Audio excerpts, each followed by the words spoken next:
शिवाय के बीच की नजदीकियां और बढ़ गई थी, जिसकी वजह से उनका रिलेशन कॉम्प्लिकेटेड हो गया था। आरोही बेड पर बैठी हुई सोच रही थी कि अगर उन दोनों ने कल रात एक साथ टाइम स्पेंड किया है, तो मतलब ये हर बार होगा, बार बार होगा, तो वो इन सब से नहीं बच सकती। हो सकता है कि इसके बाद उसे शिवाय से प्यार होने लगे। हो सकता है कि ये रिश्ता कभी खत्म ही ना हो। पर उसी वक्त आरोही के दिमाग में कुछ आया और वो बोली, अदिति ऐसा कभी नहीं होने देगी। मुझे अपनी उम्मीदें भी कम ही रखनी चाहिए। क्या पता कल क्या हो जाए। इतना कुछ सोचने के बाद वो नहाने चली गई। वैसे भी वो जानती थी कि शिवाय और अदिति के बीच में अभी कुछ भी नहीं हो रहा है। वो फिलहाल एक दूसरे से दूर थे। आरोही जब नहाकर बाहर आई तो उसने नीचे से कुछ आवाज सुनी। कोई चिल्ला रहा था।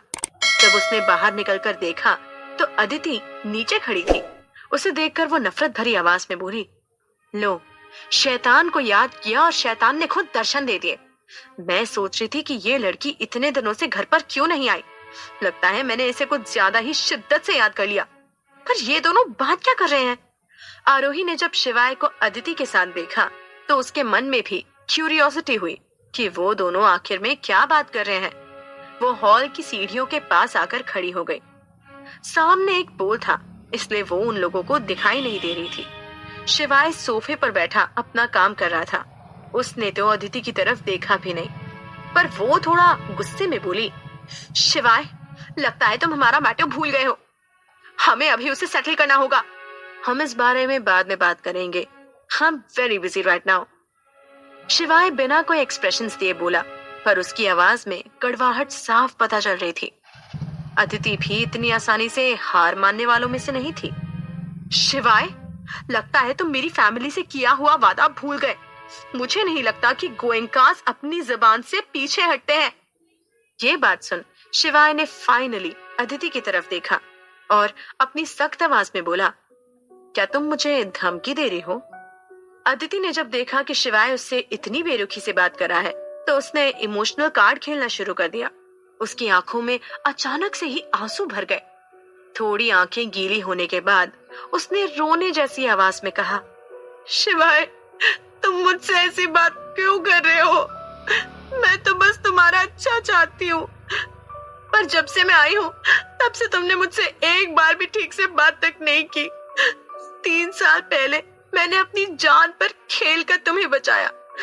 मैं 3 साल कोमा में रही, पर मुझे अपनी जिंदगी की कोई फिक्र नहीं है। तुम ठीक हो, मेरे लिए यही काफी है। पर शिवाय, तुम्हारे लिए मैंने अपनी जिंदगी के 3 साल वेस्ट कर दिए और तुम कह रहे हो कि तुम बिजी हो। तुम्हें मेरे होने ना होने से कोई फर्क नहीं पड़ता।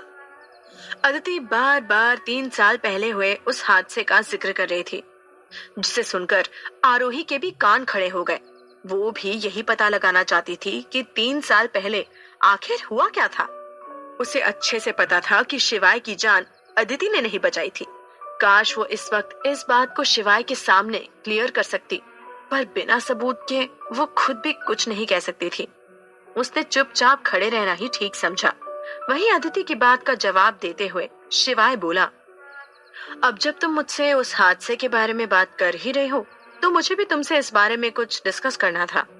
मैंने हाल ही में सुना है कि पुलिस की छानबीन में आग लगाने का कारण पता चला है। इसके अलावा भी बिल्डिंग से रिलेटेड कुछ न्यूज आ रही है। अदिति ने जब सुना कि शिवाय को उस बिल्डिंग में लगी आग के बारे में कुछ इन्फॉर्मेशन हाथ लगी है तो उसके चेहरे की हवाइयां उड़ गई। वो हड़बड़ी में बोली, क्या? ऐसे कैसे हो सकता है? पुलिस ने तो उस बिल्डिंग की इन्वेस्टिगेशन 1 साल पहले ही बंद कर दी थी ना। उन लोगों को भी तो कुछ भी हाथ नहीं लगा था। शिवाय, तुम्हें ऐसी अफवाहों पर विश्वास नहीं करना चाहिए, ये तो फैलते रहते हैं। हाँ, तुम ठीक कह रही हो, मैं भी विश्वास नहीं करने वाला था। शिवाय बड़े आराम से जवाब देते हुए बोला, मुझे भी लगा था कि ये सारी अफवाहें हैं और मुझे इन सब से दूर रहना चाहिए। पर तुम्हें पता है, हम दोनों के अलावा उस दिन 2 और लोग आग के अंदर फंसे थे। बस इतना बोलकर वो रुक गया।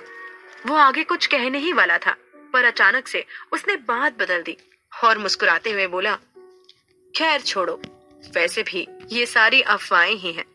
मुझे नहीं लगता कि बिना सबूत के हमें उन पर विश्वास करना चाहिए। और अगर वहां पर 2 लोग और मौजूद थे तो फिर वो रिपोर्ट भी तो करते। पर पुलिस की कोई रिपोर्ट नहीं मिली।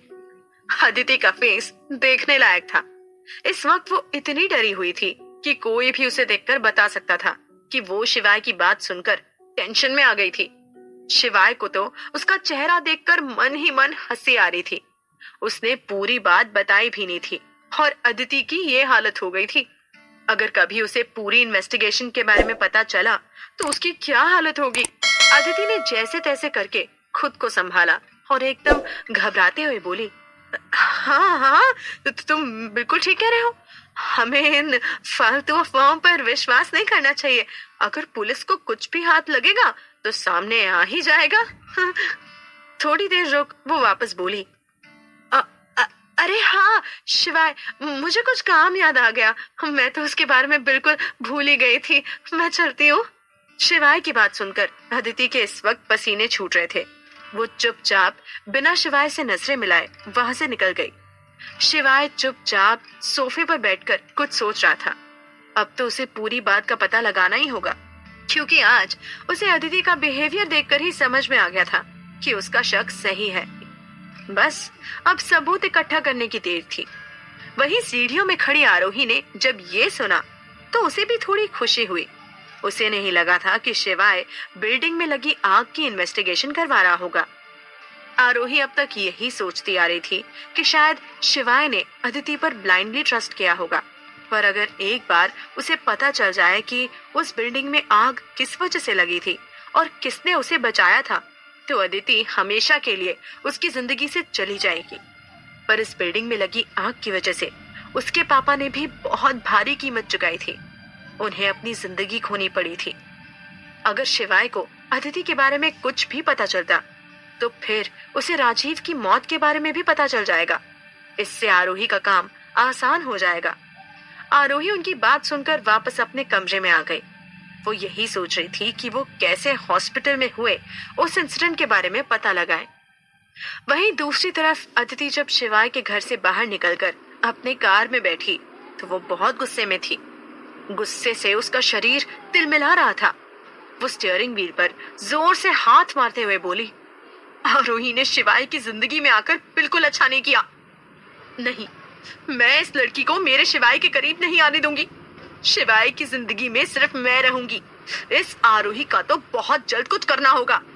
आरोही, अब या तो तू नहीं या फिर मैं नहीं। अदिति की बातों में इतनी नफरत थी कि आरोही को तुरंत छींक आ गई। वो बोली, भला इस टाइम मुझे कौन गालियां निकाल रहा है? पक्का ये अदिति ही होगी। थोड़ी ही देर में वो ऑफिस पहुंच गई। वहां जाकर उसने अपना काम खत्म किया। लंच के टाइम गौतम का असिस्टेंट उसे बुलाने के लिए आया था, ये कहकर कि गौतम उसे अपने कैबिन में बुला रहा है। आरोही ने जब ये सुना कि गौतम उसे बुला रहा है तो वो नर्वस हो गई। इस वीक कुछ खास प्रोग्रेस नहीं हुई थी तो उसे डर लग रहा था कि कहीं गौतम उसे डांटने तो नहीं वाला है। फिर भी वो हिम्मत करके उसके ऑफिस पहुंच गई। उसने गेट पर जाकर नॉक किया तो अंदर से आवाज आई, कम इन। आरोही जल्दी से अंदर गई, पर जब उसने अंदर जाकर देखा तो वो काफी हैरान हो गई। अंदर गौतम के साथ सुल्तान भी बैठा हुआ था। उसने उम्मीद नहीं की थी कि सुल्तान उसे वहां पर इस तरह से मिलेगा। उसे अभी तक यही लगता था कि शायद दोनों भाइयों में बनती नहीं है, इसलिए दोनों एक साथ काम भी नहीं करते थे। पर हो सकता है कि वो दोनों साथ में काम करने के लिए तैयार हो गए हो। अगर ऐसा हुआ तो आरोही के लिए प्रॉब्लम खड़ी हो जाएगी। गौतम को नहीं पता था कि सुल्तान और आरोही एक दूसरे को पहले से ही जानते हैं। उसने उन दोनों को इंट्रोड्यूस कराते हुए कहा, सुल्तान, ये आरोही है, हमारे बिजनेस डिपार्टमेंट की मैनेजर, और आरोही, ये सुल्तान है, मेरा छोटा भाई। ये भी एक साथ कई बिजनेस संभाल रहे हैं। आरोही को पहले ही लगा था कि सुल्तान कोई भाड़े का गुंडा नहीं है, बस उसकी दिमागी हालत ठीक नहीं है, इसलिए वो कभी कभी खुद को संभाल नहीं पाता था। पर उसे नहीं पता था कि सुल्तान जैसा आदमी भी कई बिजनेस हैंडल कर रहा होगा। ये उसके लिए थोड़ा अजीब था। सुल्तान को इस इंट्रोडक्शन से कुछ खास फर्क नहीं पड़ता था। उसने सीधा सीधा जवाब दिया, हम दोनों एक दूसरे को पहले से ही जानते हैं। तो इसे इंट्रोडक्शन की जरूरत नहीं थी। पर खैर, हम बिजनेस की बात कर लेते हैं। क्या? गौतम ने हैरान होते हुए पूछा। पर तुम दोनों एक दूसरे को कैसे जानते हो? सुल्तान ने कहा। ये जानकर आप क्या करेंगे? आपने मुझे आज जिस काम के लिए बुलाया है, आप वो करिए ना। गौतम ने सुल्तान से ज्यादा बहस करने की कोशिश नहीं की। उसने आरोही को जिस काम के लिए बुलाया था उसे वो काम समझाया और सुल्तान को भी कुछ डॉक्यूमेंट्स दिए। जब उनकी मीटिंग खत्म हो गई तो सुल्तान और आरोही बाहर आ गए। एलिवेटर के पास आते ही सुल्तान ने कहा, अदिति ने आज रात तुम्हें डिनर पर बुलाया है, तो चुपचाप डिनर पर पहुंच जाना। आरोही सुल्तान की बात सुनकर थोड़ा डरते हुए बोली, तुम मुझे खाने का इनविटेशन दे रहे हो या धमकी? और मुझे तो तुम पर बिल्कुल विश्वास नहीं है। क्या पता तुम मुझे कब कहां ले जाकर मार दो। वैसे ही तुम मेरी जान के पीछे पड़े हो, तो मैं कहीं नहीं आने वाली। सुल्तान ने गुस्से में कहा, ओ मैडम, मैं तुमसे पूछ नहीं रहा हूँ, मैं तुम्हें बता रहा हूँ। तुम्हें डिनर पर आना होगा, तुम्हारे पास कोई चॉइस नहीं है। तो शाम को तैयार रहना, मैं खुद तुम्हें पिक करने आऊंगा। कोई जरूरत नहीं है, तुम्हारे साथ कहीं नहीं चलने वाली मैं। इतना बोलकर आरोही गुस्से में वहां से चली गई। क्या आरोही सच में अदिति के साथ डिनर पर जाएगी? क्या अदिति ने उसे सिर्फ डिनर पर बुलाया था? ऐसा क्या होने वाला था वहां?